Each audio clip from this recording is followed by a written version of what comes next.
mute people. Mute people.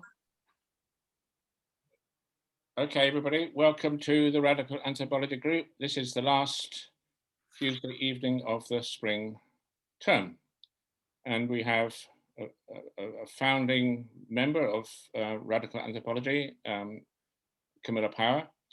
And I just want to introduce her talk sort of in this way. I'm sure Camilla will put it in a slightly different way, but recently we've had from many senior anthropologists, one of them Marshall Salins, another one David Graeber, the idea that hunter-gatherers can't really be egalitarian because they have religion. And religion is always top-down, religion is the state, and hunter-gatherers believe in spirits, which are very powerful spirits. And they sort of bow down before these spirits, cower in fear of these spirits, which means, of course, that they're dominated by them. And so what's all this about egalitarian hunter-gatherers? So explicitly in some places and perhaps not so much in others, Camilla's going to be dealing with the issue of, in many ways, the issue of religion. And I think for most of us in RAG, we can see at least one wonderful thing about religion in general, right across the world. And it's this basic principle that some things are sacred. Under capitalism, and certainly capitalism in its modern Western form, everything has a price, nothing's really sacred. You can sell it, you know, if you make a bit of a profit out of it. And it's just so important, actually, that certain things can't be negotiated, aren't for sale. And above all, crucially, if the body isn't sacred, nothing is. And so Camilla's going to be talking about the Hadza hunter-gatherers and the Mengele and describing the ways in which this concept of sacredness is represented. So two very important concepts. Ekila, an idea about blood and the moon making things sacred, and Epeme. And so Camilla has done field work with the Hadza. And of course, we know a lot about the Mengele from our other colleagues. And so probably I've said enough. Over to you, Camilla. Okay, thanks, Chris. Yeah, that's a very nice introduction. One way to look at it is to understand it is about religion and what are the very specific structures of hunter-gatherer religion, superstructures I've called them. And another thing to say is the opposite pole from the sort of Marshall Salins, David Graeber one, is those who look at, for instance, the Hadza and sort of deny that there really is any religion there at all. So it goes to the completely opposite direction. So I hope that tonight is a bit of a corrective on that kind of point of view. But one of the important reasons for talking about these superstructures in quite a lot of detail, which I will, it may seem a bit abstruse, a bit obscure, but I will do in quite a lot of detail because there is a current tendency to dismiss egalitarian hunter-gatherers as anything like our ancestors, specifically African egalitarian hunter-gatherers, with many people getting on this bandwagon trying to say that, oh, they're just marginal, they're just hanging on at the edges, and you could just get a sort of ragbag tag and bobtail of this belief, that belief, all sorts of things that they inherit from pastoralist neighbors rather than having their own coherent systems of belief. So I really hope that is going to be kind of dismissed. So let me just start doing a share screen if I can. And I'll start on the concept of polysemic. Oh, have I got the right desktop here? No, I want that one. I want that one. Sorry, I'm just getting the right desktop here. Is that good? Can we see those slides? And I'll pull it out. Does that look good? Yes. We're good. Yep. Okay. Right, I want to move those. Right. So both of these constructs, these concepts, they're core concepts of belief amongst the Ekila, amongst a widespread forest hunter-gatherers, but specifically Bayaka and Bejele, and the Hadza Epeme. And they can be understood in terms of polysemy, the idea of polysemy, which implies that one word or one metaphor or symbol stands in for a whole array of meanings, a whole cluster of kind of overlaying and concatenating meanings. The great anthropologist who particularly talked about polysemy was Victor Turner, with his extraordinary work attending to the ritual life of the Ndembu people of Zambia. And he would look at what he called dominant symbols that were at the core of their ritual practice. And those symbols might be colors, they might be trees or natural species, which had a connection, a very material connection to colors. And what he observed in the ritual practice was the way that that very abstract ideas, for instance, matrilineal in the case of the Ndembu, got brought together with very palpable representation and very palpable feelings of emotional feelings of things like, you know, a mother and breast milk being related to the concepts of matrilineal. And this being represented by a tree with its white milky sap and so forth. So it was focused on the bodily experience being brought into symbolic domain, and that bodily experience acting as a kind of guidance, as a mnemonic, as a way to memorize all kinds of important ideas.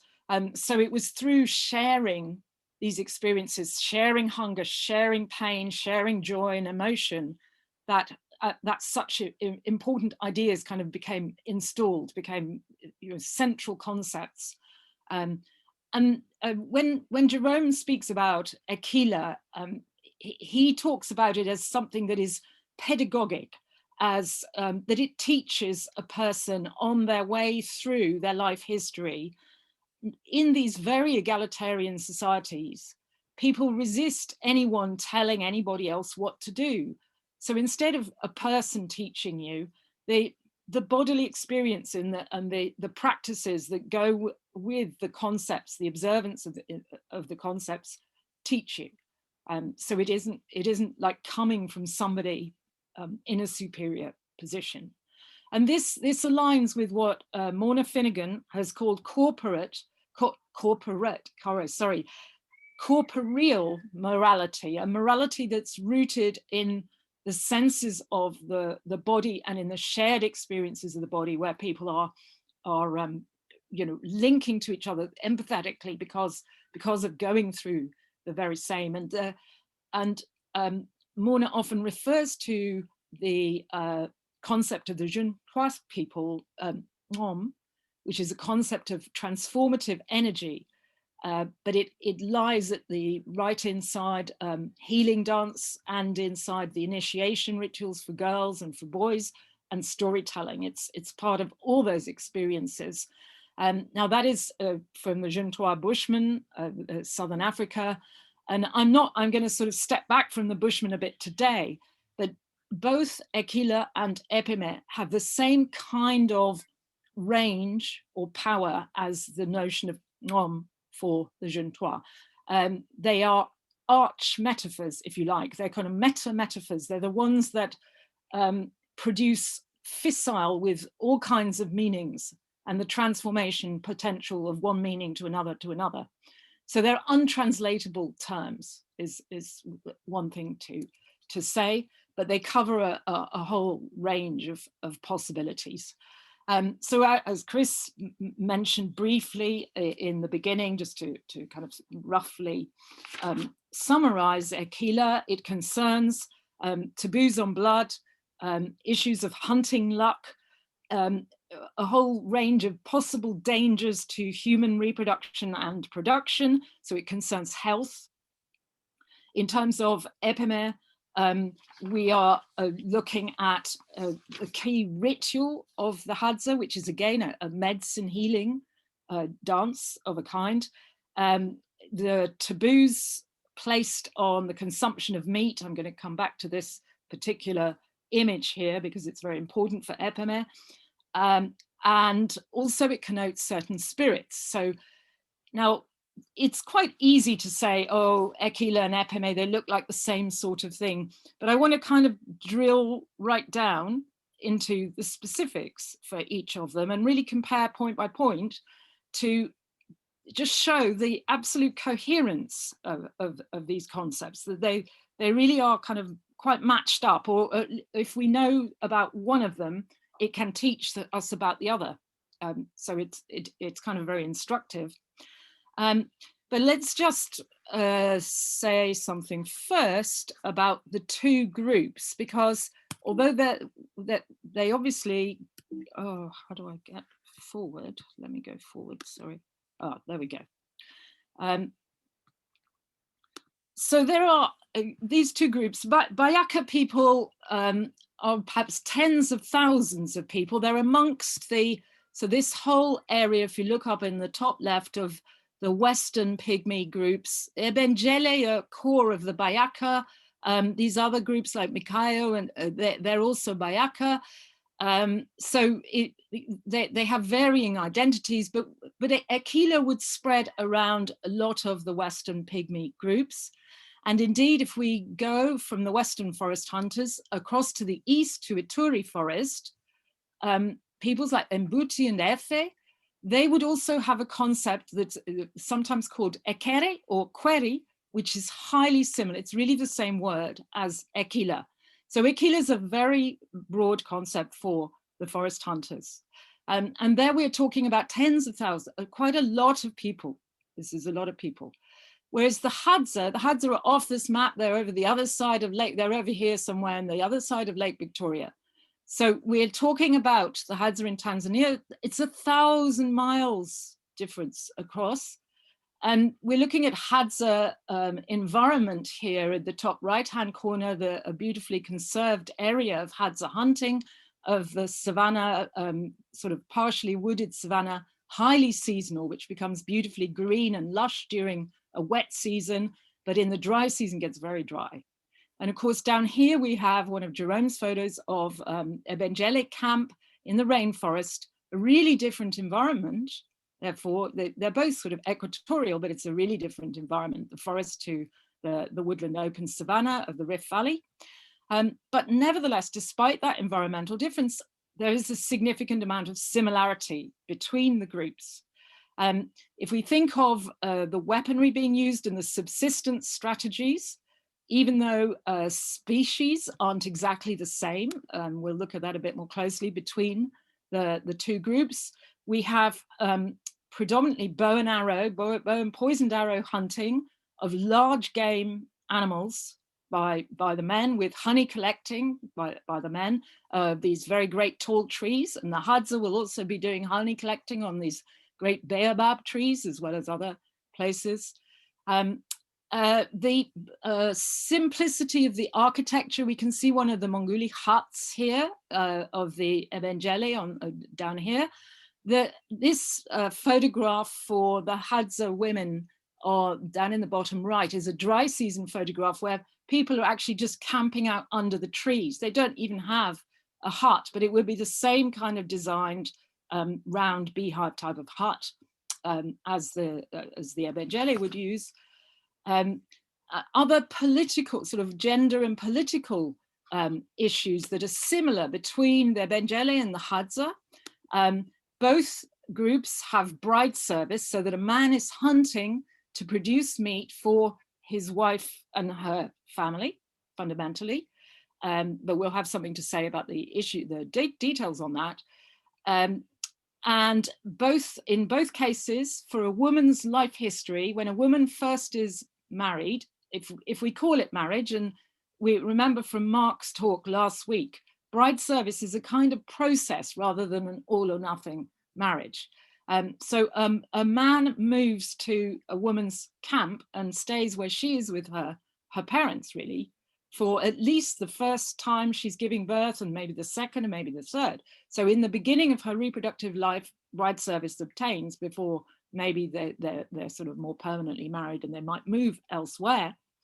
And issues of the sort of the gender politics of the camps, you can see how women are sitting in the core.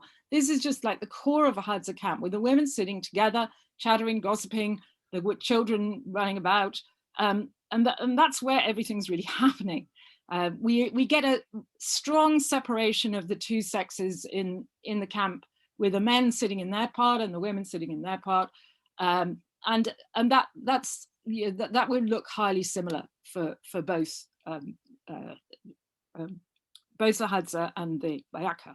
Another difference that I should add, that I probably haven't stressed enough, the Hadza are a really tiny group. There are about 1,000 Hadzane speakers, with only a few of those at this stage still living by bush foods. But the Hadza are very ready to get up, go back to the bush, and they retain a lot of their nomadic impulses. So whereas the Bayaka are several tens of thousands, the Hadza only 1,000. They're a relict group of just 1,000 left. But this still doesn't, it's still a valid comparison, I would say, to try and make this comparison. So what I'm really looking at is, what about systems of belief, cosmology, and ritual, and can we make a strong comparison? So one of the, I've already said that, oh, let me go forward again. I've already said that, yeah, the Hadza are like 1,000 miles away from the Western forest hunter-gatherers. What about the situation in terms of the time depth of the timeline of separation of these populations? And I'm just taking this chart, which is kind of constructed on the ideas of, models from following genetic markers, certain mid-DNA genetic markers, because these hunter-gatherer populations, if we think of an ancestry that may have been some early Khoesan-Pygmy source population, probably Southern African, although we're learning that early human populations are kind of spread right across from South to East Africa and all over. But following those very rare genetic markers of the mid-DNA haplotypes, it's possible to track potential movement of population, migration of population in relation to climate change, particularly a series of droughts that was happening in this kind of time frame, 120,000, 100,000 or so. And this was making people move from Southern Africa up into East Africa, round into Central Africa. And the populations we have in Central Africa, the Southern African Khoesan, and then over in East Africa, people like the Hadzas, these tiny little relict groups, they are like what's left over. They're probably the descendants of those ancient migrations, is one way to look at it. And if we look at the time depth of separation, we have this lineage for the forest hunter-gatherers, and then separating out from Bantu lineage groups, that's separating from Khoesan already by 80,000, 60,000. And we've got it's interesting to see the separation time periods between the forest hunter-gatherers of the West and those of the East. And they particularly would have started being split up into different areas at around the time frame of 20,000 years, which is the last glacial maximum, about 21,000 years ago, the very coldest time of the last ice age. And what that means is the forest would start getting broken up. The big, great Central African rainforest would be broken up. And so the Western groups and the Eastern groups would start to get separated. But over here with the Eastern groups, we've got a time frame of separation from the sort of Khoesan sources of potentially upwards of 50,000, 35,000 years ago. So this is very widely separated populations, this tiny population, the Hadza, and the Pygmy populations. Okay. Now, if we think of Ekila, so I've just got Ek, there's Ekila or Ekere, belonging to those Pygmy forest hunter-gatherers over in central rainforest. Now, the implication is if these groups have very closely shared ideas about Ekila or Ekere, systems of food taboos and so forth, then that implies a core concept of Ekila, of something like a proto-concept of Ekila as a clustered of these meanings, upwards of 20,000 years old. We're talking a very great antiquity indeed. That's already very great antiquity. The Hadza idea of Epeme is quite unique to the Hadza. It's a Hadza specialty, yeah, belonging to this very small group. So we can see that we're looking at separation times for any, if there's something that's coming from up here that becomes eventually the Ekila beliefs down here, and eventually Epeme beliefs down here, it's very old. It's going back at least into Middle Stone Age, from the time period of modern humans moving from Africa. Of course, these hunter-gatherers did not move from Africa, but the time period where modern humans started to emerge from Africa, 60 to 80,000 years. Okay, so that just gives us a sort of time frame. There are models which take this depth of time depth of the separation of the Khoisan Bushmen and forest hunter-gatherers much further back in time. So this is a conservative, actually estimate. Okay, so I'm going to start now with Epeme, yeah.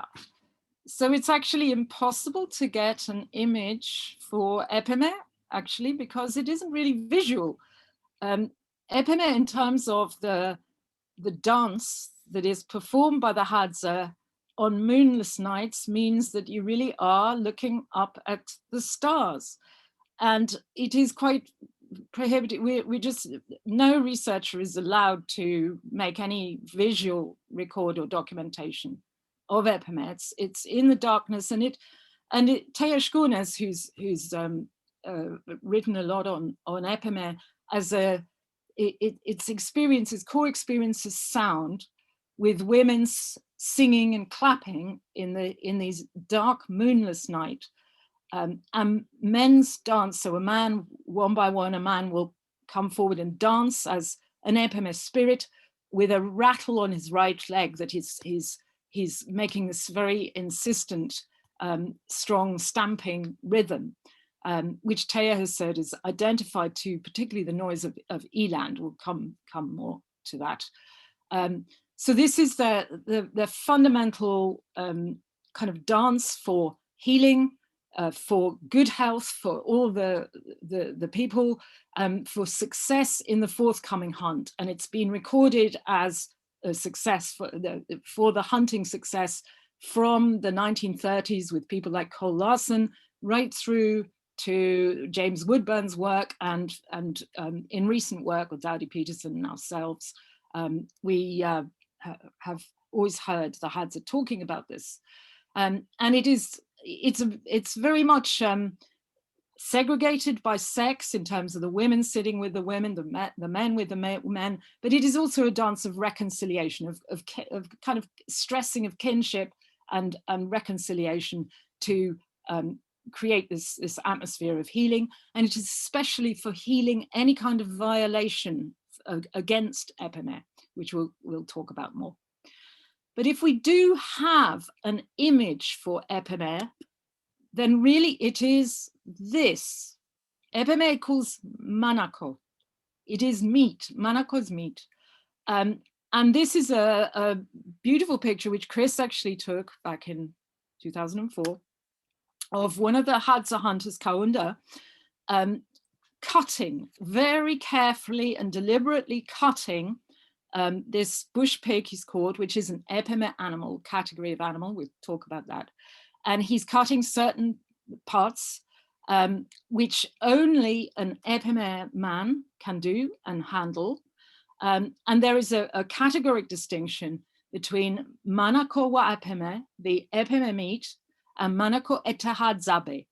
Now, Hadzabe is a female plural collective which stands for all the Hadza people. So Hadza are envisaged in terms of the plurality of basically female women with everybody else.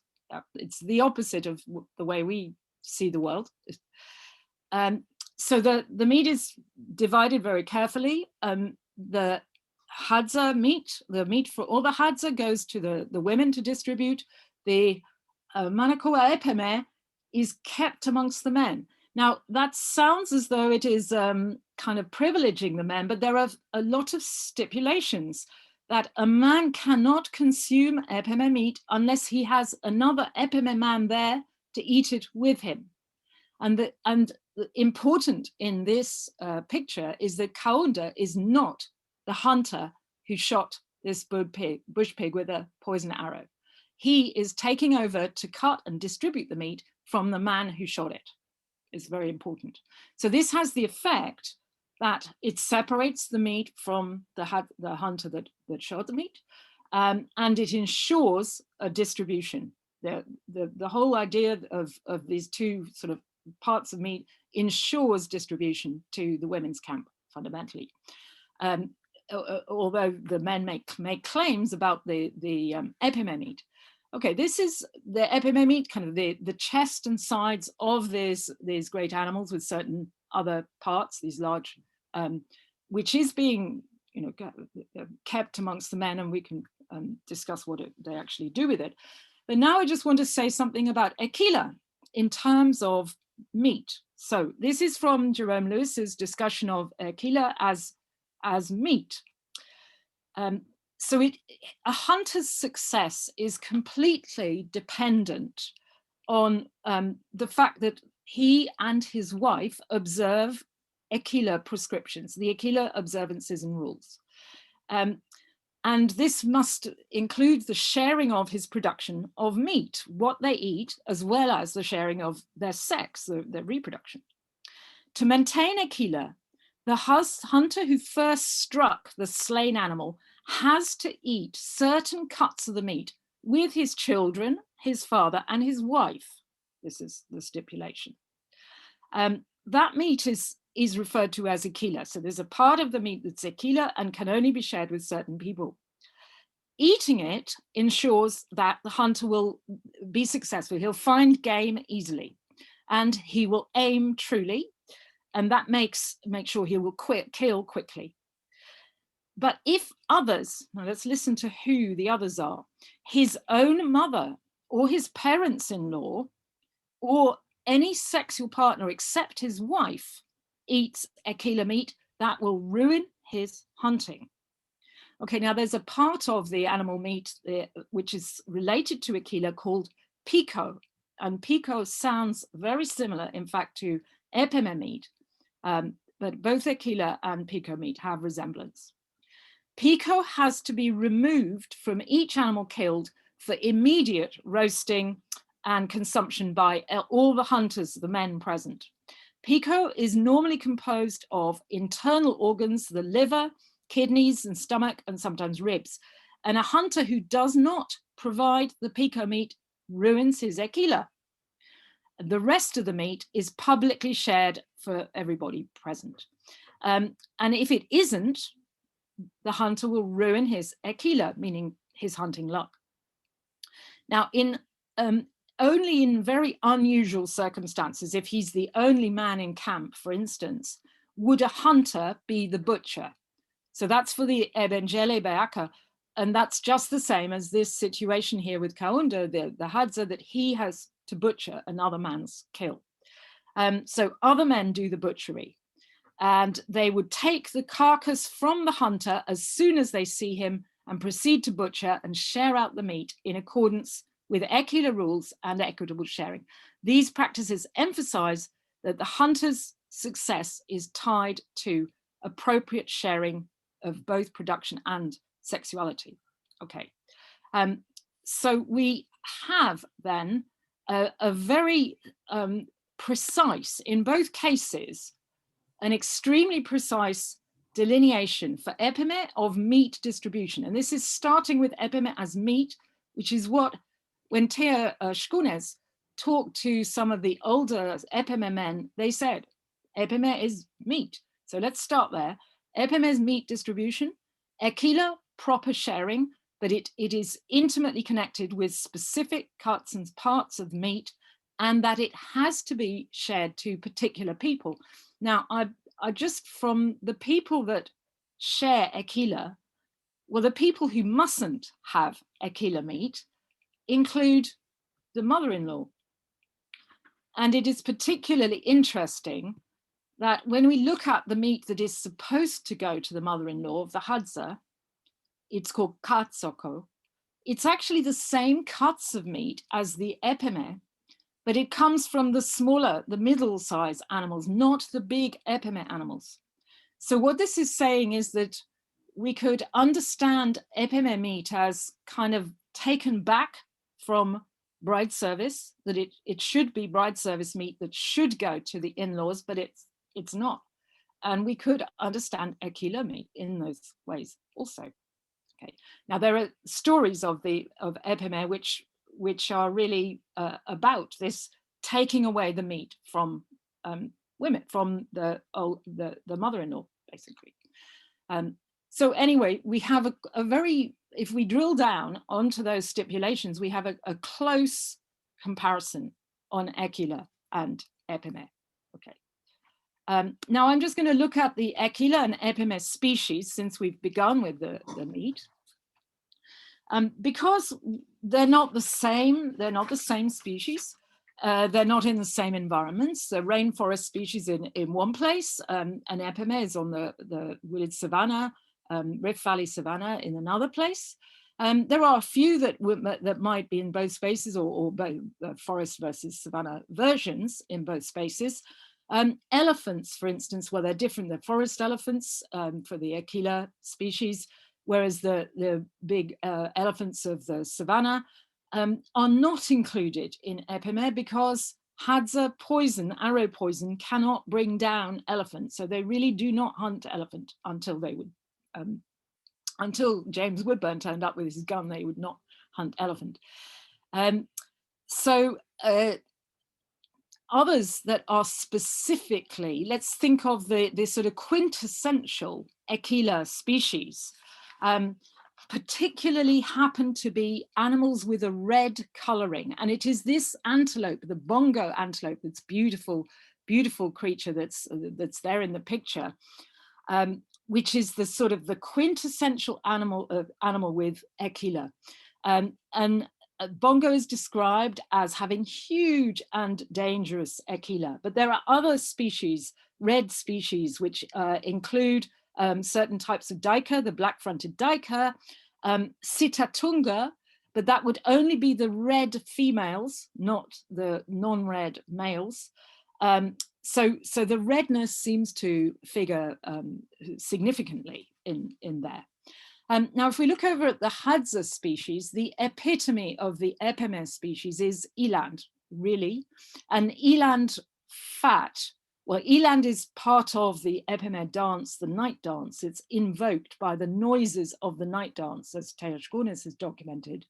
And eland fat is always used in rites of passage for the Hadza, very significantly in the female initiation, male initiation, and accumulated in there the gourds, which are of very real ritual significance. In addition to that, it's worth mentioning in relation to the redness, as something that Ian Watts would expand on. Elands are famous for their red forelocks, and this is of course used in the design for Bushman initiation ritual for both boys and girls. But in the case of the Hadza, with a young hunter who's killed his first eland, which might be the occasion when he would be initiated into Epeme, he is meant to put a mark here with blood, with the heart's blood of the eland down his face. So there is this strong connotation of the eland with redness and blood as part of Epeme. Let's just say a bit more on red animals and try and link up to the Eastern Pygmy, the Query beliefs a little bit. I haven't got time to go too much into that. Okay, the first thing to say about the huge and dangerous Ekila of animals like bongo is, the most basic thing is, if a man and his wife infringe Ekila rules and a man goes hunting, then the animals will smell that he's had sex before hunting. Or worse, his wife is menstruating and they will smell. And instead of him hunting the animals will come straight for him and they will hunt him. That's reversal, is very important aspect of the Ekila animals. Okay, we get the same idea with the Epeme animals, and it comes from just the same situation, actually. If a wife is menstruating, a Hadza hunter can't go in the bush to hunt. Now, instead of talking about smell, though I think that's a question that we need to talk to about the Hadza, so Ekila could teach us there about Epeme, perhaps. What they say is the arrow poison is not going to work. If a wife is menstruating, it destroys arrow poison, something that the Bushmen also say. So it will again have the same effect. If a man went hunting, the animals come and they hunt him instead. Okay. So we get this reversal, and in connection to a wife's menstruation, fundamentally. So that is obviously connected to the redness and the idea of blood, but we have more details on redness in relation to Ekila from Jerome Lewis, who talks about red being used to mark people who are specially potent at very vulnerable moments. So it is a kind of protection. And he talks about the making of mongole, which is a red paste from scraping the dried bark of a Pterocarpus species.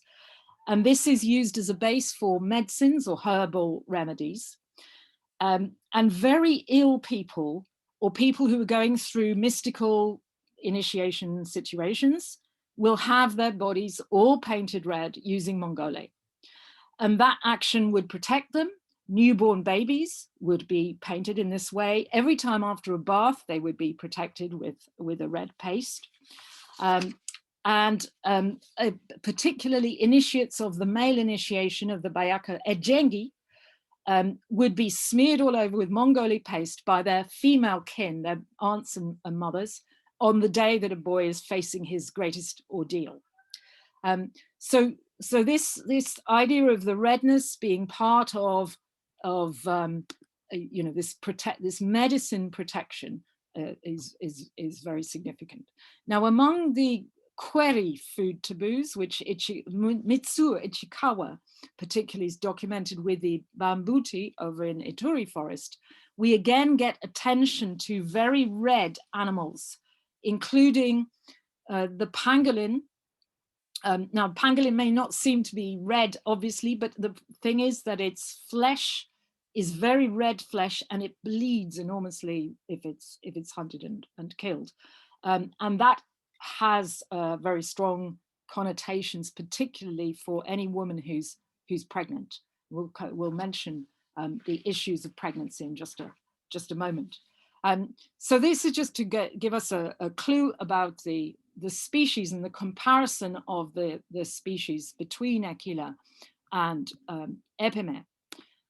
Okay, so we're trying to line up, I'm trying to line up the concepts in terms of the meat distribution and sharing, in terms of the types of particularly red or big meat animals that are involved with Epeme and Ekila. But then what about the lunar and menstrual practices that are concerned with both Ekila and Epeme? Important to say is that Ekila is not a ritual as such. It's a kind of system with a whole lot of observances and practices connected to food, taboos on food, connected to menstruation, I'm just going to expand on. And so it's a kind of a whole set of little practical operations in like everyday life, if you like. Epeme involves some of that, but also it involves this major ritual practice of the Hadza group.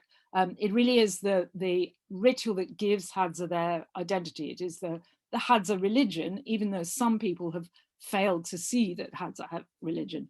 Epeme is the no moon, the dance in the moonless night with the singing and so forth. So what I'm going to talk about Ekila as menstrual practice now, and then I'm going to go on to consider, is Epeme actually connected to menstrual practice? Okay. So, all right, with Ekila, we've talked about a man's Ekila as hunting luck, the animal's huge and dangerous Ekila that can threaten men and women's production and reproduction. Women have Ekila. A woman's Ekila is with the moon. The woman's biggest point of fertility is when she is menstruating, in the belief of Bayaka people, Benjele people. The moon is described as women's biggest husband. We've heard this many times from Jerome. So a woman's Ekila is with the moon. So everything that's affecting Ekila is affecting a man's hunting, but it's just as much affecting a woman in her reproduction, menstruation, and also pregnancy. And in fact, there's some really interesting material on the effects of pregnancy of Ekila, which we can also compare to Epeme. Yeah, let me just say a little bit about Hadza and the menstrual observance, and then I'll come back on to the pregnancy of and Ekila. So recent work with the Hadza by Catherine Fitzpatrick has really focused on women's menstruation, and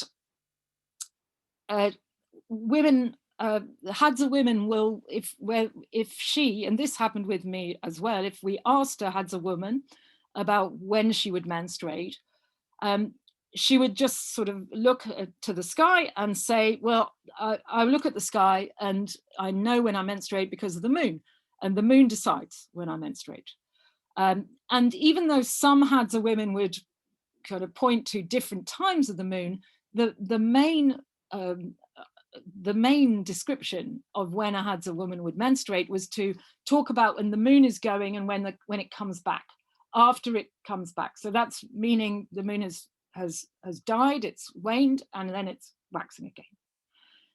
Now, actually, we have a record, an ethnographic record now that goes all the way back to the 1930s with Dorothea Blake, through the field work of James Woodburn in the 1950s, 60s, to ourselves in the early 2000s, Catherine Fitzpatrick, very recent in about 2017, where Hadza women are referring to their menstruation in connection with the moon and implying that it connects to the dark of the moon, which is of course the time period when Epeme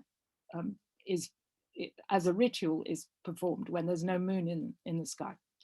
And as the other absolutely sort of foundational taboo of Hadza practice, menstrual practice, is that if a woman is menstruating, her husband cannot go hunting because of arrow poison. And again, we have an ethnographic record over 90 odd years that documents that from back in the 1930s right through to pretty much the present.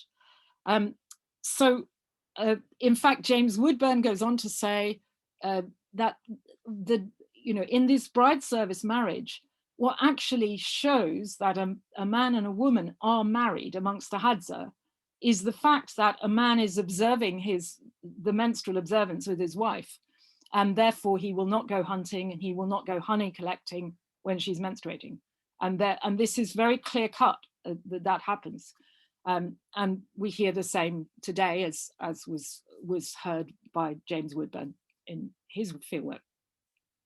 Okay, let me just say something about pregnancy now, because this is very interesting for both sides. So what we're really talking about is what's called ideology of blood. And the ideology of blood is straightforwardly, oh yes, sorry, that is James Woodburn's, JW there, James Woodburn, the observance of restrictions of wife's menses and pregnancy in Hadza, the confirmation of their marital status, and that is just the same as the Ekila observances. But the ideology of blood, if we just move on to that part, it's spoken in this way by one of Jerome's informants. Women's blood is one thing, the men's killing animals is another. It's like they're supposed to be separated. But quite clearly, there's all this stuff about menstruation and hunting, and there's also all this stuff about pregnancy and hunting, and then childbirth and hunting. And they're just constantly being intertwined with each other. Yeah. And it's quite clear that it's on the side of Ekila, and it's pretty apparent it's also there. At least it's there with the Hadza, but whether it should be implied, I put it in italics there, should it be included under the banner of Epeme? Okay, let's just tell the stories that Jerome has concerning a pregnancy. If a woman is pregnant and what happens, and this brings us back to the redness again. When a woman is pregnant, if the woman in the hut is pregnant, if she's menstruating, nobody, her husband or her children, a boy hunter, they can't go hunting. If she's pregnant, also, a man is not supposed to go hunting. But the Ebengele find ways around this stipulation, because that means that they don't go hunting for months. It's too difficult to do that. So they have precautions. So what a hunter will do is he prepares a ball of this Mongole paste, the red paste from the bark of the pterocarpus tree. And then he cuts the pregnant under the navel, the pregnant belly of his wife, and he gets blood into the ball. He puts those fine incisions and makes the part of the blood from those cuts into that ball of paste. Now, all the hunters in the hut, if that is the husband, and then if any of the young men are also hunters, they would have their own ball of Mongole paste. And what they have to do, if they're going to go hunting, if they're going into the forest, if they're going honey collecting, is they must paint a line down their foreheads of this Mongole red. And then they must not take, they must not at all take that off. If they want to find any game or find any honey, then they must let the wind take it away to the forest. If a man kills, if he has success, then when he cuts the animal, he's got to throw the breastbone, the heart, the liver, which is basically his Ekila meat, out to the forest. And even the men's pico meat, so it's very similar to the Epeme meat, into the undergrowth. And then older man would say, take it, that's yours. So when Jerome was watching these processes, he's really, really puzzled. And eventually one of the hunters takes him aside and very whispering, you know, it's not something that you'd normally want to talk about. He's whispering and says, well, what it is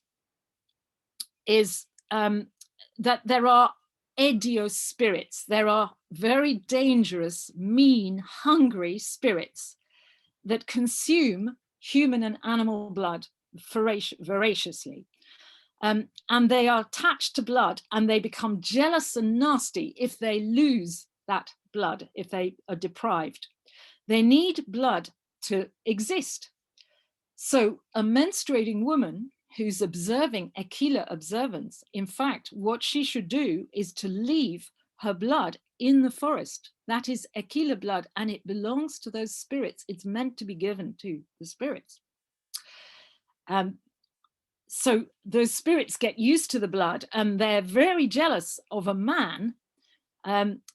If a man, the expression is, if a man cuts her moon, And what that means is if a man gets a woman pregnant and stops her menstruating, he cuts her off from the moon, then the spirits aren't going to get the blood. They miss the meals. They're hungry. They're furious. They're jealous of a man when they realize. So they try to stop the hunters getting food. But, says the Evangeli informant here, the forefathers found ways to avoid it.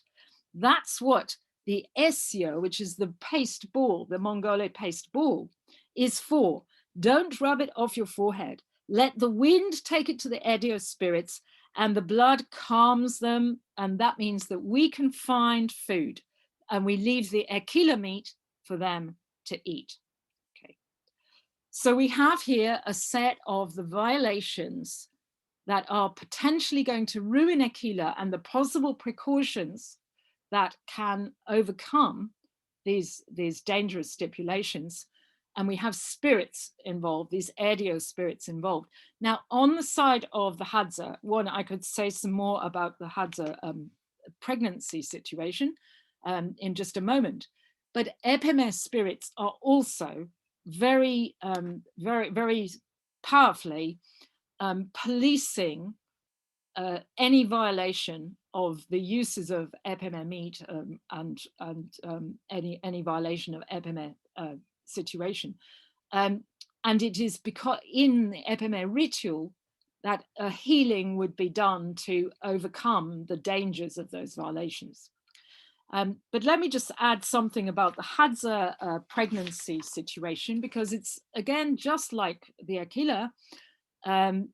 If a woman is pregnant, a Hadza man should not hunt, or he has to hunt with extreme, I'm sorry, I didn't say that quite right. He has to hunt with an extreme care, whereby if he wounds an animal, he must not tread on the tracks of that animal. And also, if he brings the animal down, he's warned against any kind of mockery of the animal, that he must not he must not laugh at it because of some defect or something that's wrong with it. So he's got to treat it with really great respect, because the danger is if he laughed at it because of some defect of the animal, then his wife, when she gave birth, the fetus, the baby would have such a defect. So there's a direct correspondence between the body of a game animal and the fetus or the newborn child of a woman who in relation to hunting while pregnant, or hunting when a woman is actually going to give birth. And we've got similar in terms of their Ekila side, that certain species must not be hunted, particularly a species of duiker, which if the hunter runs after it, the duiker is looking back, and this is really dangerous, because if a woman ate that species and she's pregnant and she gave birth, the baby would be looking back instead of coming out into the world. So this would cause great birth difficulty. So there's, in both cases of Ekila and Epeme, these connotations of the relationship of the hunted game to a woman's pregnancy is very, very powerful relationship, with all kinds of precautions and care taken as to how to avoid these dangers. Okay, so I wanted also to mention just a bit about Query from the Ituri forest pygmies, the Ekere Query. In particular, yes, we've just mentioned previously the pangolin belief system, the pangolin taboos for pregnant women, especially because of their very red flesh and so much blood. A pregnant woman should never eat any pangolin, because that would cause great difficulty for her giving birth. But what Ichikawa has done here in this diagram is he's tracking through the life history. So before a person's even conceived, a fetus during pregnancy, that's the point of birth, infancy, to a point of growing up, becoming a youth and an adult who becomes a reproductive adult.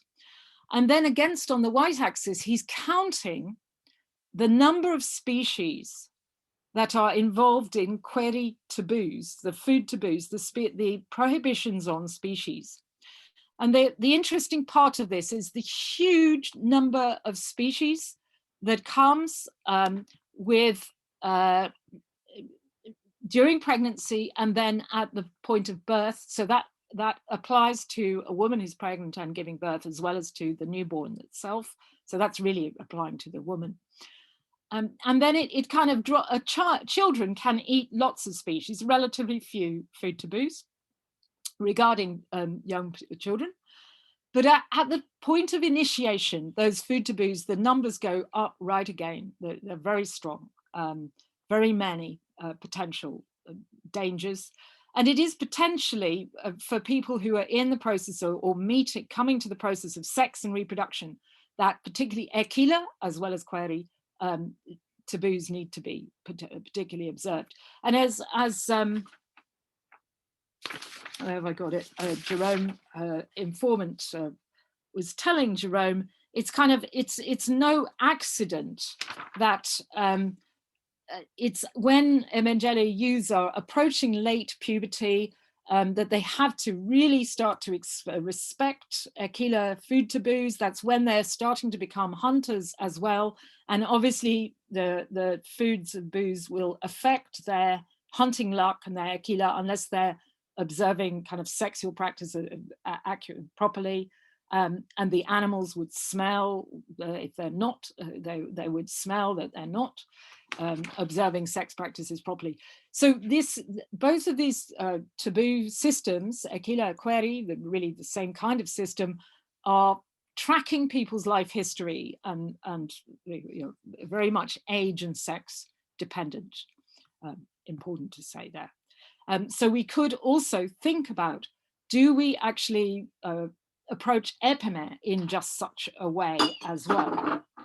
Okay, I just having a little bit more than to say before finally summing up. I just want to address, because in the previous chart, I was leaving it as an open question whether Epeme is actually to be considered as part of the sort of the menstrual taboos, or should the menstrual taboos be considered as part of Epeme?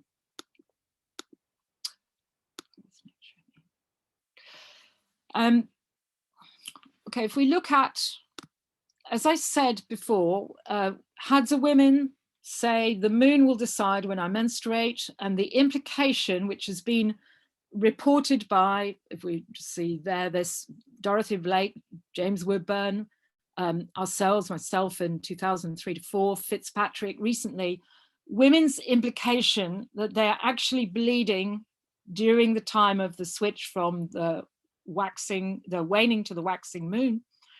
And that implies Epeme will actually come at, it can start, an Epeme ritual can be performed after the last quarter of the moon as it wanes away, because it can be performed before the moon rises deep in the night.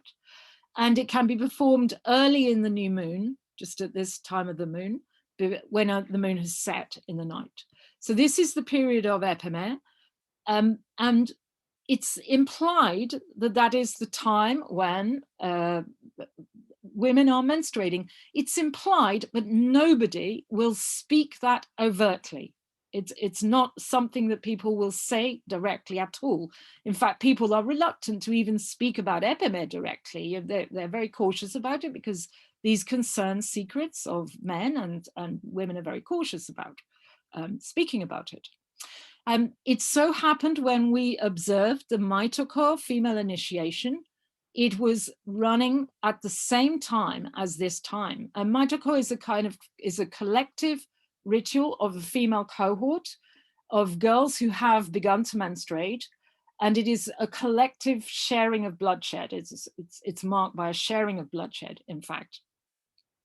And we have a kind of association of this early phase of the waxing moon with reasons why men can't hunt, because, well, lions would hunt them because lions can see in the dark, and because arrow poison won't work, it'll be spoilt by women, meaning menstruation women, or by the moon itself, which is as if menstruating.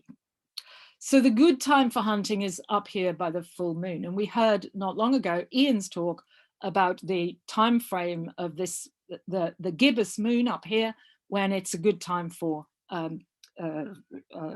going to the waterhole ambush hunting. Okay, so there are, there's on the face of it implication of women's connection. Ideologically, there is strong connection through the origin story of women with a zebra's penis. I'm not going to go into that story, we've published in the past and I can say more about it, but that story is the origins of Epeme meat. The origins of Epeme and who originally owned Epeme meat. It's a matriarchy myth of this heroine called Mambeteko, who owned the Epeme meat. And that story belongs both to Epeme, the men's society, and to Maitoko, the women's society. Okay, and it is, I think it's important that that story has connotations about taking the bride service meat away from mothers-in-law, which is perhaps what Epeme meat actually is. I've mentioned the washing of hands because the times when Hadza people are supposed to wash their hands are a woman after menstruating and a man after handling Epeme meat. It's as if they're sort of an equivalent, but there are two times when that is supposed to happen. So what I'm saying up here is, okay, if we think of the whole superstructure of Ekila, and I'm going to show that to you in a minute in a quick diagram, it runs all the way from men's Ekila to women's Ekila, through animals Ekila, men's Ekila hunting, women's Ekila menstruating. It comprises the whole range of that. It's kind of similar to potency for jeune people, where healing dance, a menarchal ritual, and the first hunting ritual all is about seeking It's all kind of unified by that principle. And therefore, we can expect Epeme should incorporate not just the food prohibitions, not just the healing dance, but also the menstrual taboos. So this is what I'm going to suggest as a final take. If we look at the whole range of meanings of Ekila, or possible aspects of Ekila, we can have a very close correspondence from the Bayaka Ekila to Hadza Epeme. There really is, if we drill down, a very close correspondence with the ultimate meaning of Ekila glossed by Jerome. Jerome has talked about how it's taken him so many years to fully understand what is Ekila about. He sort of had one part of it and then another part of it and then another. It's about proper sharing, the proper sharing of meat, the proper sharing of sex, the proper sharing of menstrual blood with the spirits, the proper sharing of laughter and being together, the basic proper sharing that underpins society. Where Epeme is certainly about that sharing. And it has all these similar aspects of the moon, of the aspects of health, of the issues of meat and the spirits. Now I've put that in red because in the analyses we've had of the Hadza, coming from people like James Woodburn and down to ourselves and more recently Tersh Cornes and Catherine Fitzpatrick, Maitoko and the menstruation taboos have kind of been set apart from Epeme. But Ekila is teaching us that that's just not the way to look at it. The way to look at it is to see Maitoko as part of that whole cluster and to put it into the whole spectrum. And then we've got the whole picture. So I'm going to say that there's really strong justification for doing that. And one of the justifications is if we go and look at the Bayaka, well, that part of it is the domain of women's secrets, with women's secret society known as Ngoku. And when a girl becomes Ekila, when she menstruates for the first time, then she's going to explore the meanings of Ekila, these meanings of Ekila, by being part of Ngoku. And it would be similar for the Hadza with Maitoko. Maitoko is the Hadza women's society, the secret society which they use to resist, any great exploitation by men for the Epeme. So they will have this domain as well under Maitoko. So I'm giving it as that is kind of that shows us what these two very polysemic clusters are showing an extraordinary correspondence. Now, let's just say a few last words about, well, what does it all mean there? That these two very widely separated, both very egalitarian hunting gathering groups, nomadic hunting and gathering groups, but very widely separated in time and distance, that they actually have their kind of core concepts of belief and practice of their social obligations of sex and reproduction, production and reproduction, that they correspond so closely. I mean, we could take it that really literally there was back in the source populations a kind of original proto-concept, which it comes down to Ekila when it comes through the Bayaka lineages, it comes down to Hadza, the tiny Hadza population with Epeme in the present day. Another way to look at it is, well, these are really simple societies with just, a few aspects of social differentiation, and basically they've got food, they've got sex, they've got hunting, they've got to kind of organize life in these ways, and so it's going to come out looking similar. But I'm not sure that that's adequate. This is really very, very close. So what I'm going to suggest is that what we're going back to in the time period of 60 to 80,000 or even earlier than that is some fundamental kind of rules of cosmology.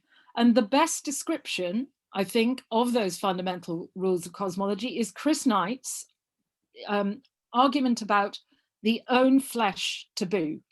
A hunter does not eat his own kill, is the very first and most prominent aspect of kind of organization of society, if you like, which entails a fundamental sexual economic exchange. But then in Chris Knight's book, Blood Relations, in the wonderful chapter 3 of that book, he outlines how almost all the systems in hunter-gatherer, totemism, systems of food taboos and prohibitions, systems of kinship, relationship, menstrual taboos, and so on, are basically ways and means of getting around the prohibitions. They're ways and means of evading the original basic rule: you can't eat your own kill. In addition to the own kill rule, there is women's blood equals game animal blood. We just take those basic principles, and through cultural evolution, down through all the descent of the Bayaka lineage, we come to something like Ekila, and through the lineage of the Hadza, all the way down through the lineage of the Hadza as this tiny little population left in Tanzania, we come to something like Epeme. So they are basically explained through a kind of unitary principle coming down from that sort of very earliest, certainly Middle Stone Age, hunting and gathering cosmology of exchange, the own kill rule, the own flesh rule, and women's identification of their blood with game animals' blood. And the only reason to think that this is not the most fundamental cosmology is that both Ekila and Epeme are in some sense pulling back bride service away from the mother-in-law. And I would suggest that this has to do with the fact that they are both poison arrow hunting in their technology. And so the older cosmology would have been prior to a poison arrow hunting subsistence strategy. But okay, I think that's enough for now. We could look at some questions. Thank you. Let me stop sharing. Oh, I can leave that. Can I get out of there? Oh my God, I can't. Stop share. There we go. Yeah. Great. Sorry, I went a bit too long now. Perhaps a good way of making sense of it all from an even more evolutionary standpoint is to just imagine you didn't have all those taboos. Imagine even if you didn't even have the foundational rule, the rule that you must not eat your own kill. And then think of primates, think of, for example, chimpanzees and the way they use violence against each other, against females. I'm talking about common chimps now.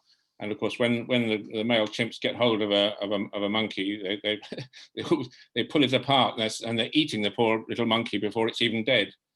And then think of human evolution and think of man the toolmaker, and just recognize what those tools are.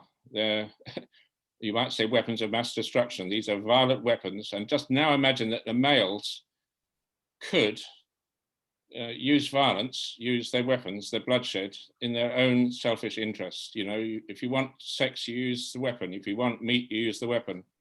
And I mean, now Jerome is really anxious that everybody kind of understands actually that these rules against mixing up the bloods, mixing up women's blood with animals' blood, which are also rules of like equating those two bloods, are just, unless those taboos existed, we wouldn't be here.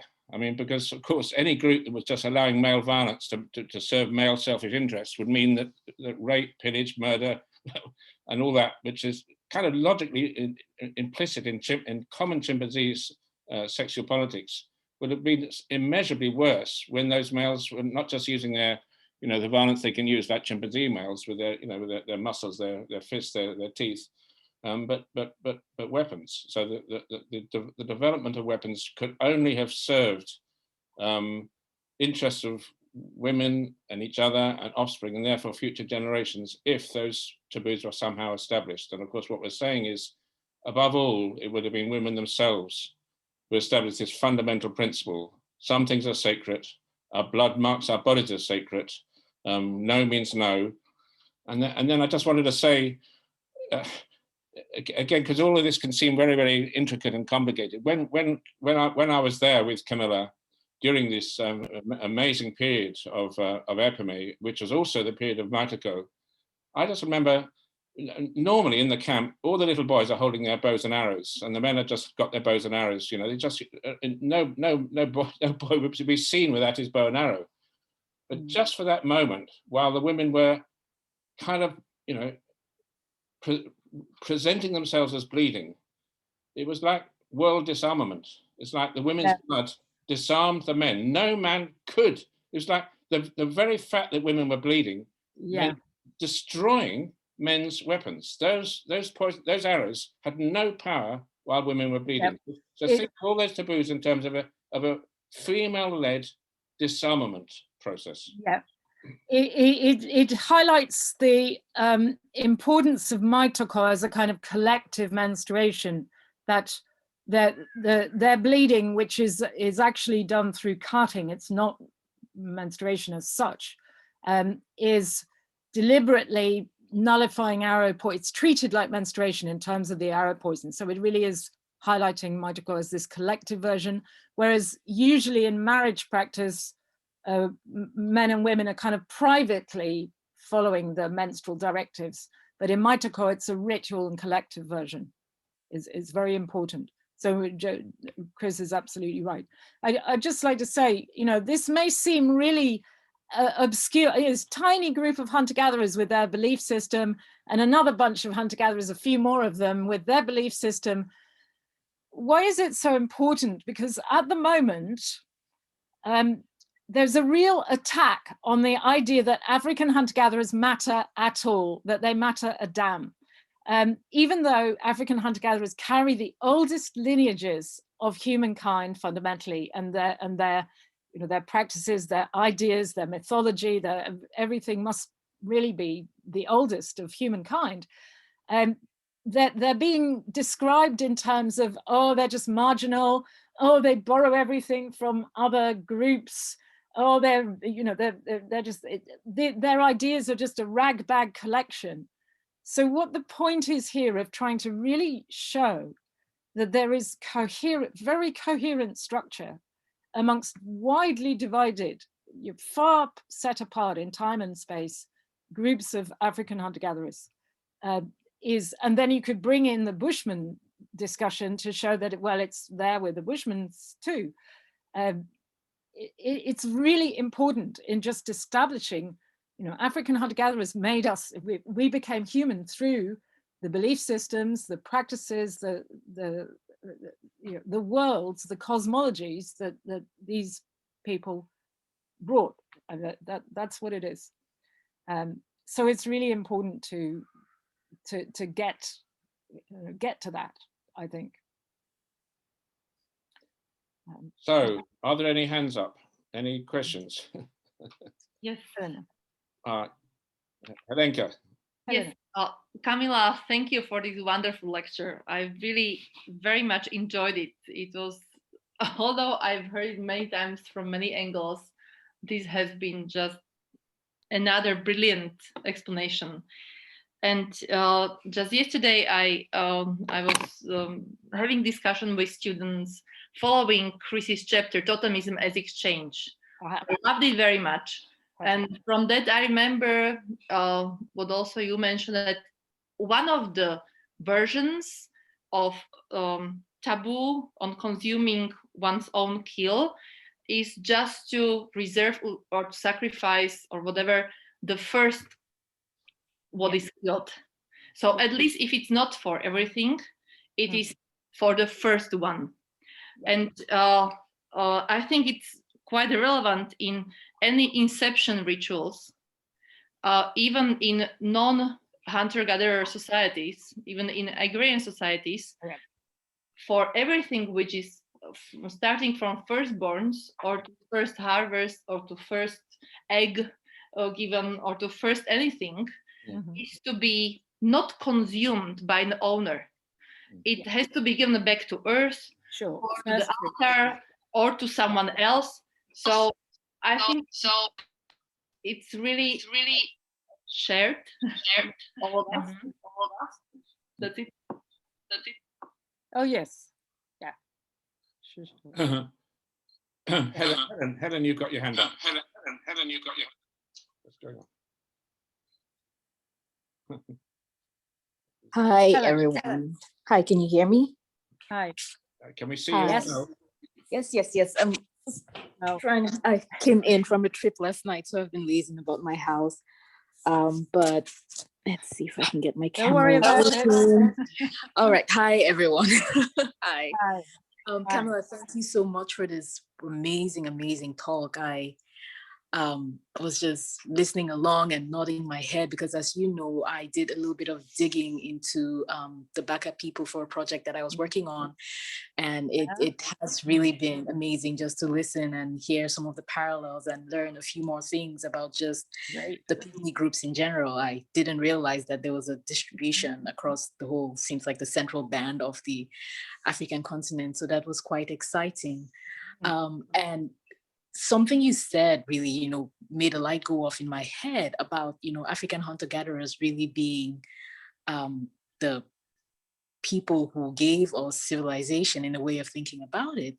Because in the course of some of the research that I've been doing for the upcoming Gothic Fairy Conference, that's a theme that runs through a lot of the reports about, the we folk, which is, there are theories that the we folk, really were originally hunter-gatherers. And that's a very common theme amongst peoples on the West Central African coast, where they run into these, we people who will sometimes kidnap them and take them off and teach them these wonderful things about, metal smithing and beer making and hunting and, how to grow crops and all of that. But even more interesting is the whole idea of taboos around sex associated with certain activities. Now, this is not necessarily hunting, but in the course of some work I'm doing for a personal project, it is practiced amongst the Kapsiki of the northern parts of Cameroon. Now, they are an indigenous population. They're not necessarily Pygmies, for lack of a better way of describing it, but they are one of the people who were there before the wave of Islamism came in, and they also have a lot of prohibitions that are associated with beer making. So before men can make beer, or it used to be that before men can make beer, they couldn't have sex. There were a whole bunch of things that they couldn't do, else they would upset the spirits associated with, making the beer. And just thinking about it in the context of a lot of what is practiced in terms of agriculture and hunting and metalsmithing coming from these indigenous population. Now I am wondering, how much of these practices that we see in non-Pygmy populations are actually remnants of things that were learned, way back in antiquity. And even with hunting and the sharing of meat among some of the peoples in Cameroon, this doesn't necessarily apply to the relationship dynamics between men and women, but say a hunter came in with a piece of meat, there were allocations, who gets the head, who gets the liver, parts that people could just not eat at all for various reasons. For example, you have the python, where it was believed that the python's gallbladder is very poisonous. So if a hunter showed up with a python without the gallbladder, then he was exiled from the village, because it was believed that perhaps he was keeping it to use it against people. It had to be dissected in the presence of everyone, and that gallbladder disposed with everybody present, just to ensure that sense of community and the sharing. So it was really just, light bulbs going off left and right, listening to you talk and connecting. I would love to hear more about it, Helen, because your projects and so on would be so interesting. You're absolutely right these ideas are not going to be restricted to just small groups of hunter-gatherers. They would be in the Bantu populations. They would be in the many various linguistic groups all over Cameroon. I mean, Cameroon is just so fascinating in terms of its diversity. So you would find so much of this, I'm sure. And perhaps say something to people about the Gothic Fairy Conference, because some people here would be really interested in it. I don't know if is it happening?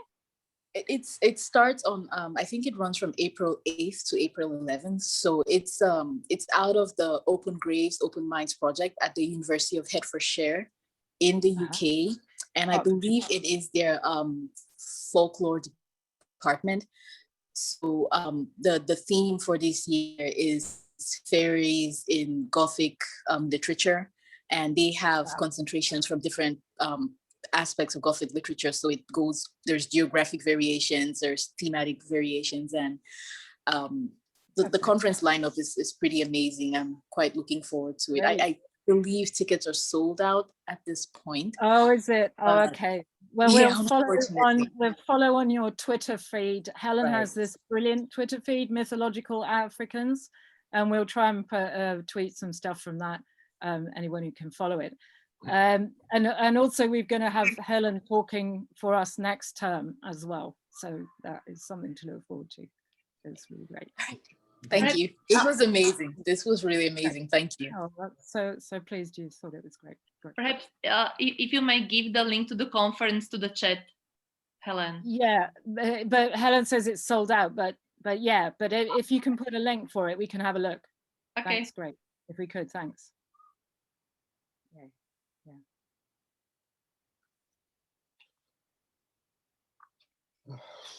Yeah. Ian, let's hear from Ian. How's that? Yeah, it's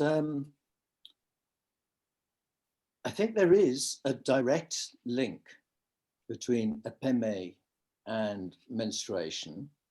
Mm-hmm. It's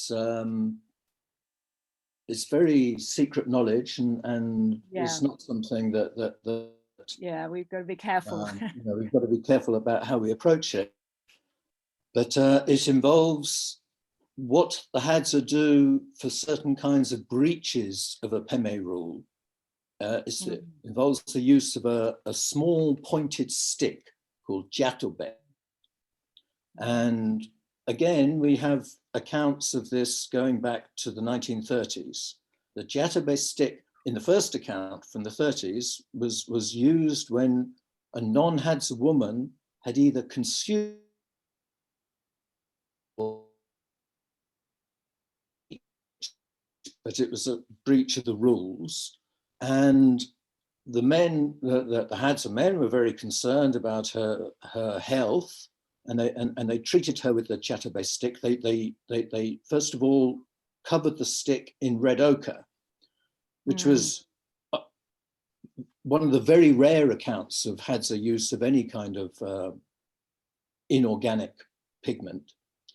And then James provides some additional details. He says the stick was also used for healing purposes in the Epeme dance. And instead of red ochre, it was with the left stamping leg of the dancer. Now, if you remember, no, I think the right stamping leg. It's the right leg. Yeah. Which of course, if Thea is right, that this is the eland, the sound of the eland, it is both the dancer's blood and the eland's blood. And the eland's blood. But it's also identified to Mambedako's blood, isn't it? Wait a minute, yeah. Oh. Then Eleanor, just as she was leaving the field, was told sort of around the myth of Mambedako, about the chatterbase stick, that Mambedako wanted to know, how did men get the blood to put on the stick? Because as far as she was concerned, it was the menstrual blood of her wives. Yeah, which would be mitoko. Yeah. Yeah. So there is actually a sort of, it's not all. Yeah, there is, absolutely. I know that's, but we've got to be rather careful about talking about it. Yeah. No. Yeah. Okay. I mean, but anyway, it's good to mention that. And there is another account in Khoesan of using ochre on after a woman has menstruated, that a hunter uses ochre on his arrows to clean them and then can use poison. Yeah. You know that one as well. Yes. So there's another one. So there seems to have been more of the ochre in the time Khoesan was documenting it. Yeah, I mean, and I think in one of those accounts, he actually refers to it as like ochre, like the Maasai use. Yes, he does. Yeah, it does. Denise. Yes. You're not, we can't hear you. Yes. Okay. Thank you very much, Camilla, for that fascinating talk. It was wonderful. I just have a question about these idio spirits that consume human blood and need blood to exist. Do we know anything more about them? What kind of spirits they might be, or perhaps they're rather more like certain animals? And I just go in there because it's like the first link into the forest into your talk. Because although you might say meat, sex exchange, or exchange reciprocity at different levels, you're not really talking about the superstructure of hunter-gatherer religion, or even this bodily experience or corporeal morality. There's something else about multi-species interrelations beyond just the human that it seems that we still need to work on. Yeah. It's about human, animal, men, women, animals interrelations, isn't it? And the proper sharing is proper sharing with the spirits and the forest. Absolutely. I wouldn't downplay that. I would say, yes, of course, we can expand that. I was trying to draw attention to the kind of the similarity of Edio to the Epeme spirits in their sort of actions there. But if you need Jerome to expand much more on Edio, so, for me to tell you any more on that, I can't. What they look like, what they do. But I can't tell you what they look like. I don't know if Jerome's found that out yet. Nor could I tell you what Epeme spirits look like, although sometimes they're described in terms of being like mongoose, Mongoose people. Yeah, that those are, and with hunter-gatherers, with their descriptions of spirits are often very, they're very labile. They can be one thing and then another thing. We know from the sort of descriptions of the tricksters, but yeah, I completely take the point that it's going from the human to the non-human world. I didn't think any different from that. But what would be important, I mean, there's much more rooting by Jerome into the sort of the linkage of people to the forests than we've really achieved with the Hadza, in terms of their links to their environment. I would say that is absolutely true. That's for sure. That's totally true. It's just that it reminds me in South America, they might talk about these things as if they're spirits, but actually, when it comes down to it, they're often felines. And okay. And they're the herders or the hunters of the kind of master of the animals kind of figure in the right. Okay. Yeah. I mean, if you look at Shabesta on forest, on the kind of this whole array, there are just so many ghosts, spirits, masters of the game animal, and the descriptions are just so variable. It's almost impossible to make. There are as many categories as there are kind of spirits. It's just very, very hard to put order on it. But we learn from things like looking hard at Ekila, the way that Jerome has done that actually order comes out. It's very much like Mary Douglas with her, all the taboos of the Lele on the pangolin and so on, and that it all seemed to be completely disordered until you get down to some kind of unifying principle, and then you can start to get why. There's a perfect logic there. And yeah, I'm sure that we have masses more to learn.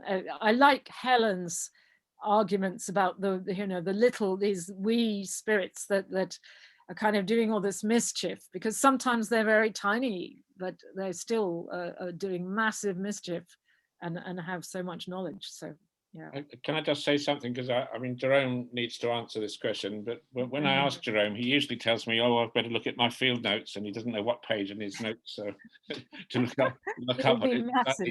Gets slightly overwhelmed by his own notes. But I mean, perhaps just one thing is that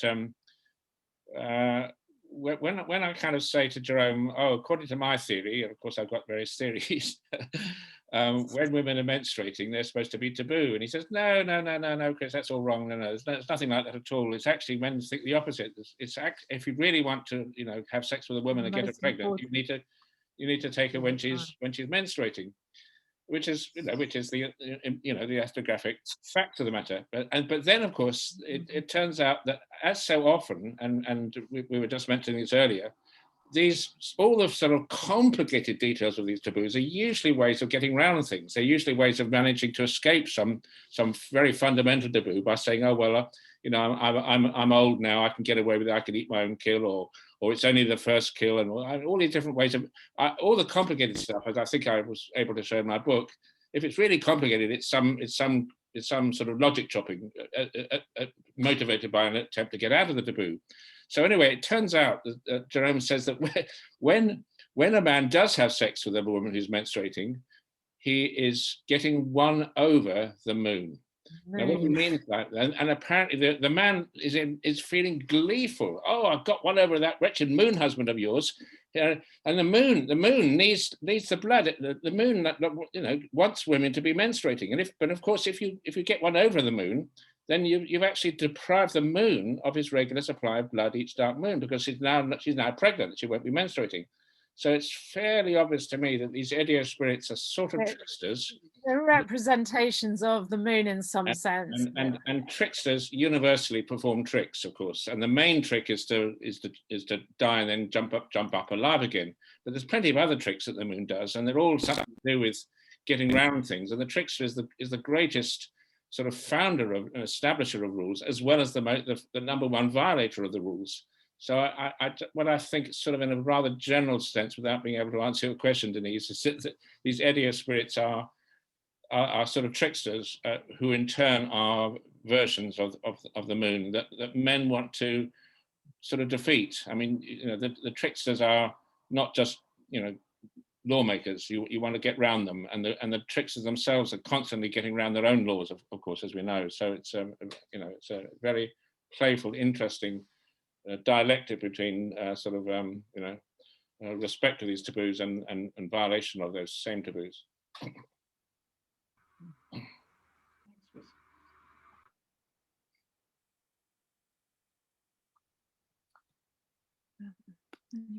I can't see anyone's hand up. Where's everyone gone? Why is everyone being so quiet? Hands up, somebody. I can't see any hands up.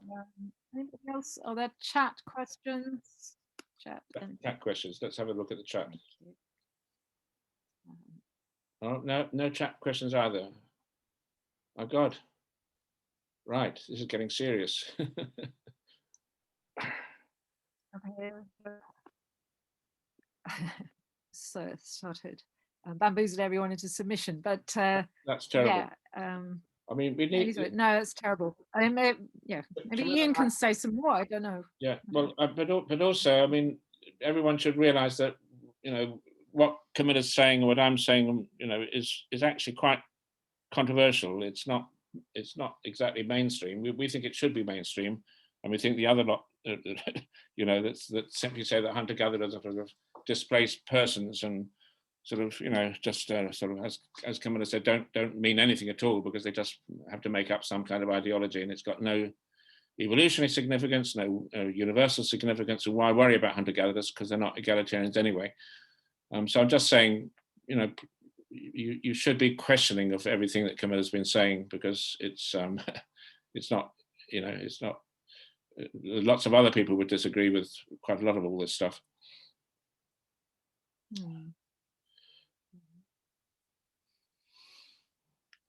And also, it's important that everyone here kind of gets it. I mean, in other words, I think Camilla and I and Ian and us in RAG, we think it's all very simple to understand. There's a really beautiful, elegant underlying logic to all this apparently peculiar and often apparently arbitrary taboos and beliefs. And I'm just hoping that everyone sees beneath all that puzzling details, you know, really, you know, almost, well, yes, an inspiring logic of the establishment of this fundamental idea that some things are sacred, the body is sacred, and of course, in order to establish that the body is sacred, women had to be animals. And so what Denise was saying about interspecies communication, we think derives from the fact that women, in order to establish their own flesh as sacred, had to become animals, had to, you know, turn into animal form. The eland bull being an example, but there's so many other examples. So this metamorphosis into animal form is part of becoming sacred, and therefore the blood of menstruation becomes the blood of the hunt, because as soon as you menstruating while turning into an animal, that's what happens to your blood. That's how must be how it's depicted. Ian, did you want to say some more? Yeah, just to sort of amplify a bit more on how the dark moon Epeme ritual, which tends to take place in the dry season, links up with the economics of Hadza society. That you mentioned that that's when they tend to do nightstand hunting. I mean, the dry season, as it happens, this nightstand hunting is way more productive than any other meat procurement strategy that they practice. Daytime pursuit hunting, scavenging, and you know, it has well, it's certainly normatively and generally happening around the nights of full moon. So when the Hadza say that the Epeme dance is to help ensure the success of forthcoming hunting, they mean that quite literally. Yeah, And this is this was not something we were predicting, 30 years ago when Chris was first putting forward the model. We weren't predicting that economic practice might still bear this hallmark of the posited, abstract initial situation. It was a real eye-opener for us, I think. And just as you're mining down into the cosmology around Epeme, I mean, it just reinforces the link between the two. Yeah. And the other thing, in terms of linkages, Pan-African hunter-gatherer linkages, is although Thea drew attention to commonalities between Hadza and Bushman beliefs about the eland, that had been pointed out before by behavioral ecologists when they they saw what happened when an eland was first shot and was being butchered, and they were struck by the similarities with Lewis Williams and Megan Beasley's accounts back in the 70s. I mean, the cutting out of certain parts of the animal, the silence, you mustn't ridicule it, all kinds of precautions being taken, very, very close to the Bushman practices. Makes it very difficult to believe that's coincidence. It does again speak to very deep roots. And of course, the importance of the eland is not only does it have more fat than any other animal, and in the dry season, it's fat, not meat, that is the critical resource, but it's one of the easiest antelope to hunt. They are known for their docility. You can drive them more or less where you want. And of course, the eland bull with his knee clicks is announced when it comes to drink at night, whether it's full moon or not, it's announcing its approach. It's almost as if it's offering itself up. So this, because of the clicks it makes with its knees. So I mean, the relationships can, without any question, be built for Hadza to the Bushman. It's very strong, but part of the point here was to try and run it across between the forest groups and the Hadza. I mean, there would be a lot more to say, particularly because of Maitoko's similarity to Elima amongst the Bambuti, which is really quite strong. But it's about, this must bear some significant antiquity, really deep roots to show such strong. What the next question would be to ask, well, okay, we don't expect lunar phase locked hunting to be so significant amongst forest hunter-gatherers. But the we know that the Congo is full of bays, these marshes, and space. How do they hunt bongo? There is a whole lot more about bongo that Jerome hasn't told us, probably because it's under secrecy of initiation. I know there's masses of stuff on bongo. Bongo is as big as eland, but he hasn't told us yet. That's where to go. Perhaps just stress, and anyone else may have some more, to say about this. But this whole concept of laughter is so laughter. The greatest. There's one of the most famous essays, of course, ever written by an anthropologist, Rodney Needham's "Blood, Thunder, and the Mockery of Animals." I mean, well worth reading. But so among the Penang and others in that part of the world, in Borneo, the greatest crime would be to laugh at an animal that you eat, and it'll bring down terrifying punishment in forms of thunder and storms. And in fact, the book that I'm now writing with Jerome, called "When Eve Laughed: The Origin of Language," we're actually linking this idea of laughing at animals as the greatest crime with, of course, what probably lies underneath it, which is that if women are turning themselves into animals in order to signal no sex and our bodies are sacred, just imagine what would happen if men were to laugh at that performance. So what we're arguing is it's not literally the actual physical animal that you mustn't laugh at, it's the guardian spirits of the animals, and the guardian spirits of the animals are, of course, those constructs which women produce in order to render their bodies sacred every dark moon. But it's astonishing how much that concept of laughter as kind of dangerous when directed at spirits, how widespread that is. And although there's an immediate temptation to sort of say, well, and Jerome has done this, oh, well, maybe it's because, you know, and what Jerome will say, well, Benjeli Hunter will say to a younger man, don't laugh at that animal, it's suffered for you, it'd be very wrong for you to laugh at it, it's a kind of moral thing. It doesn't quite work, you know, the idea that hunters are going to be sort of sensitive and sympathetic towards the suffering of animals. I mean, hunter-gatherers can't really afford that, to be honest. And what you notice actually is that, yes, there is this respect for the animals, but the taboo on laughter is when the animal's dead or wounded or bleeding. And that's the crucial thing. It's when the animal's bleeding or dying, that's the point when you mustn't laugh. Which makes so much sense, of course, because if you could laugh at that, you could laugh at menstruating women when they're performing their ritual to signal, you know, no sex, go away, we're sacred.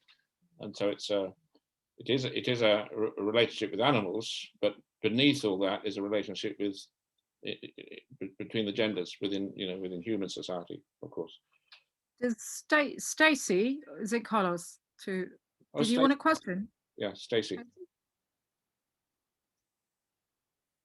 Question?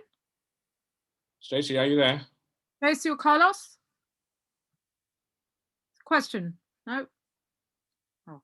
Stacey's got the hand up, but we can't hear anything. Hand up, but no. Hello? Oh well, move on. Catherine has a question. Catherine? In a chat. Oh, okay. Where's the chat? If you can expect on taking the meat back from the mother-in-law aspect. Oh yes, that's important. Yes, yeah. Right. Okay, yeah, Catherine, you're absolutely right, because I was trying to squeeze it down there.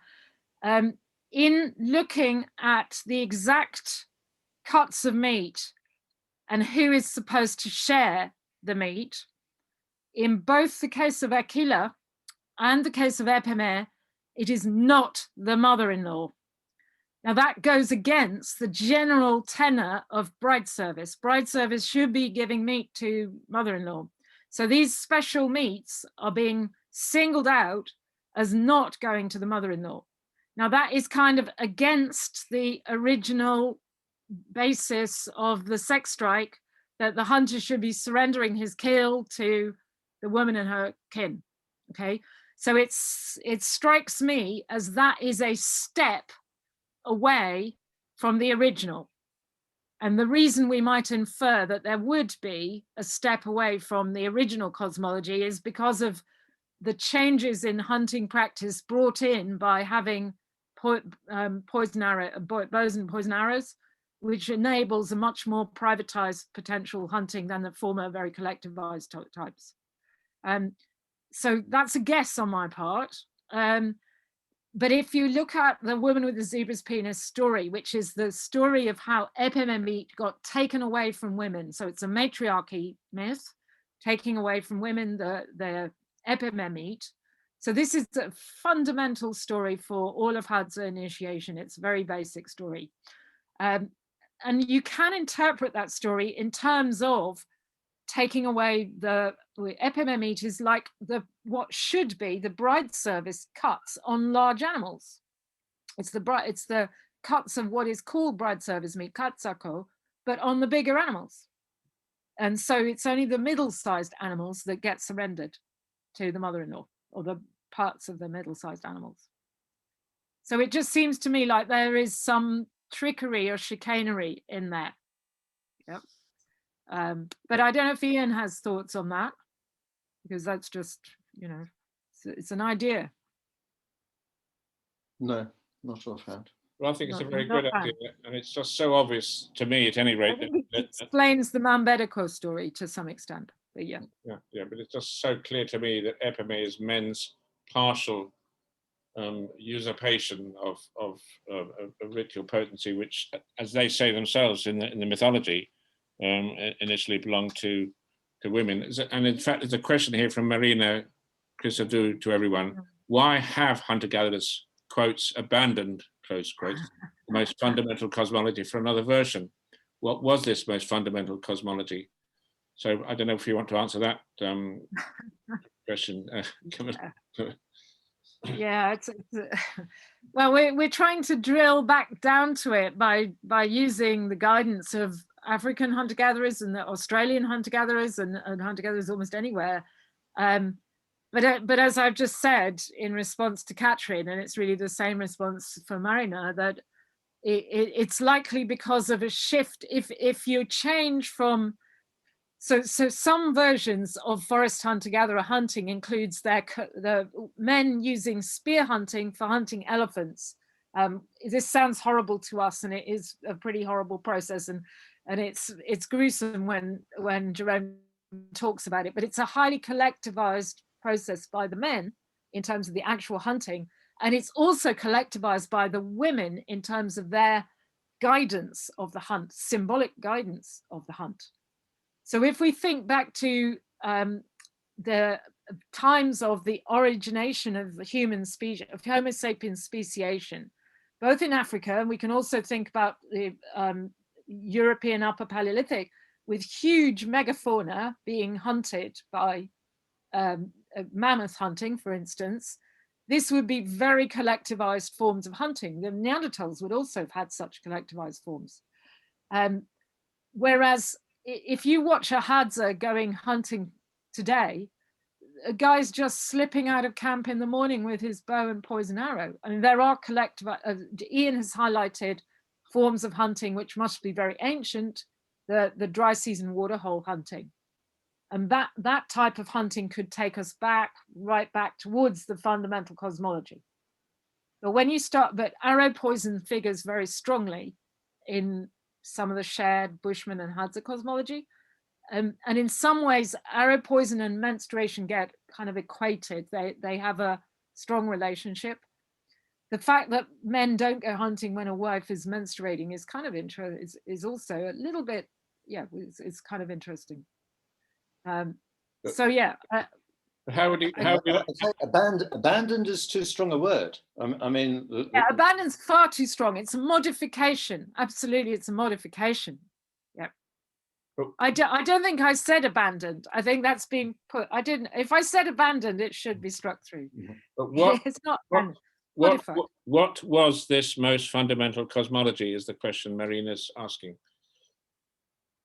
Well, I did say at the end that a hunter must not eat his own kill, and a woman's blood is game animal's blood. I mean, those are the two fundamentals.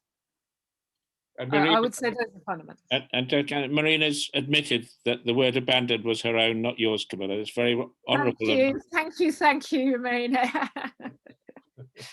Yeah, I wouldn't have said that. It's changing.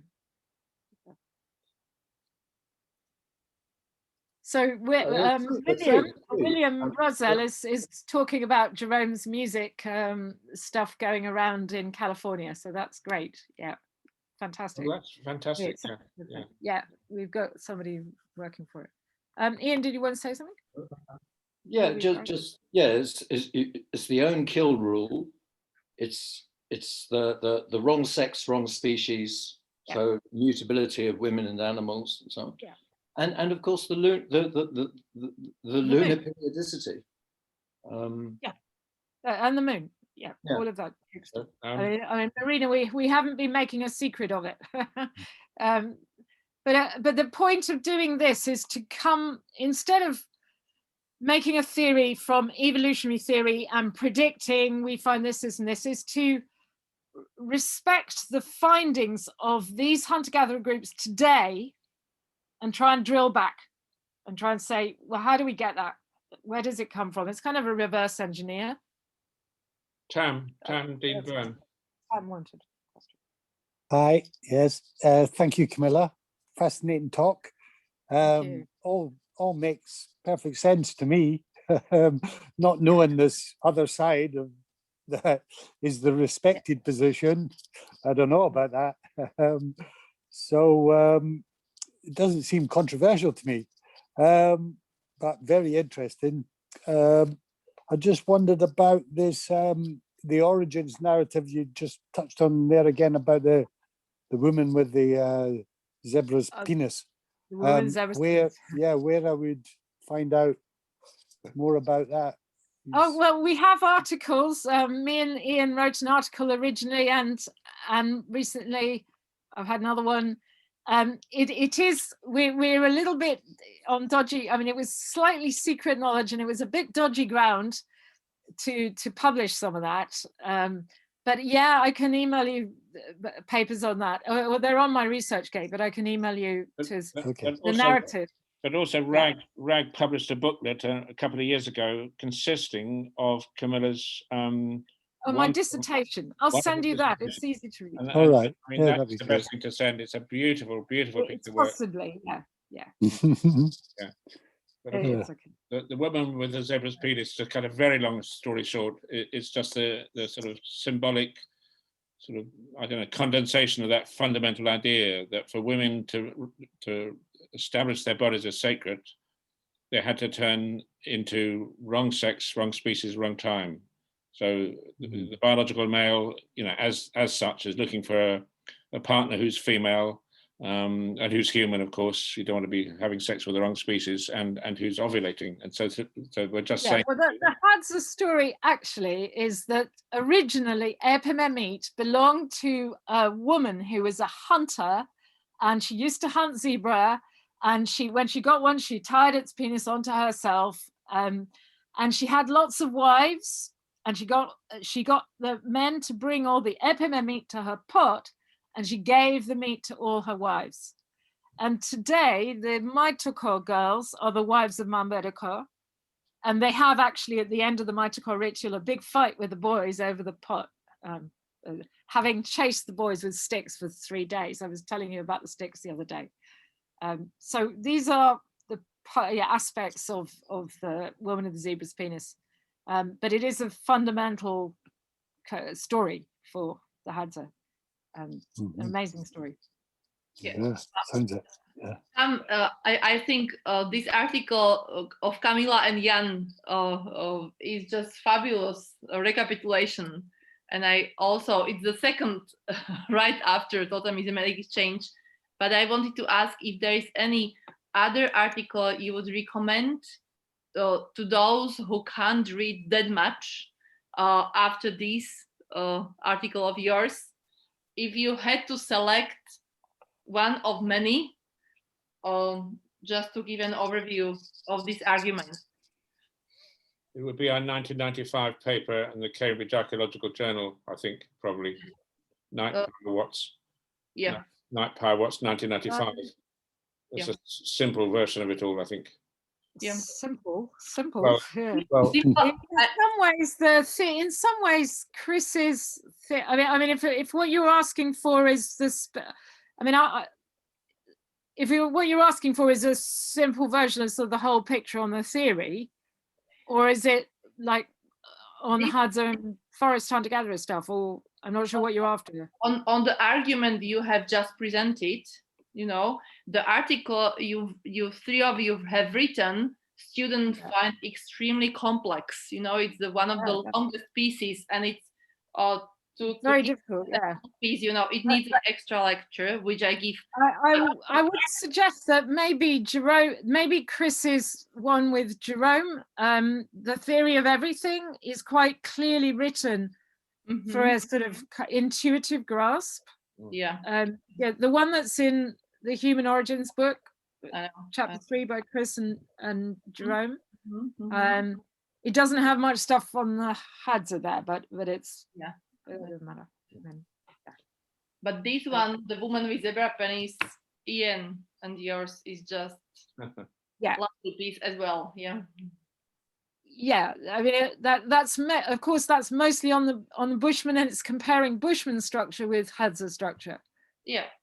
So this was like trying to do Hadza structure and Pygmy structure. So it's like completing the sides, because you could do Khoesan-Pygmy as well. It's just, but the syntax is the same. Yeah. We've been going now for 2 hours. Yeah, it's long. It's very long. Any more questions? I think that's enough, really. It's time for me to have a beer. Yeah, Yeah. that was a fantastic lecture, Camilla. Well, Yes, thanks so Thank much. you. Thanks for your questions as Thanks. well. I mean, Mm.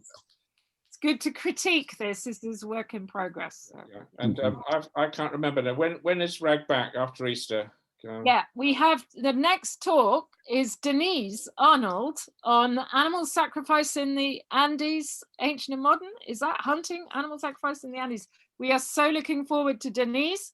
And then after Denise is Dasha. Denise is on April the 20th. And then following Denise, we have Dasha Navas that we're also really looking forward to.